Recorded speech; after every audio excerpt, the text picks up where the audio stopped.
మా ఎట్లా రాస్తావు ఎగ్జామ్? మంచిగానే రాసినారా, ఒక పాయింట్ మిస్ అవుతుంది, తోలాడుతున్నది. నువ్వు ఎట్లా రాసినావు?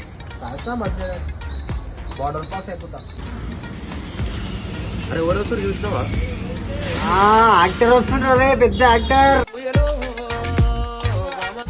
ఏం ఎగ్జామ్ లేమరా అసలే, ఎగ్జామే రాయలే. అరే ఏం రాయలేరా అసలు. అరే వెనకలే కూర్చున్నారా, నేను రాయలే తిరుగుతున్నా. ఏమైతుందేమో రిజల్ట్ భయం వస్తుంది రాదు. డేంజర్ గా విచ్చేస్తుంది నిజంగా రా. క్వశ్చన్ అరే పేపర్ ఈడు 10 నైట్ సార్లు తిప్పి రాసినారా క్వశ్చన్ పేపర్, తెలుసా నీకు? వీడు నైట్ చదువుకొని క్వశ్చన్ పేపర్ క్వశ్చన్ పేపర్ పెట్టుకుంటాం, ఆమె ఎగ్జామే చక్కగా రాదని చింపి పడదెంగేసాను. లేవేవి రాస్తావురా? అరే ఇగో ఈ క్వశ్చన్ ఉందా, 10 సార్లు తిప్పినది అట్లా చంపేస్తాడు. నువ్వు అయితే పాస్ కారా, నేను చెప్తా అప్పుడు. సరేరా చూద్దామా? చూద్దాం రిజల్ట్ రోజు చూద్దాం.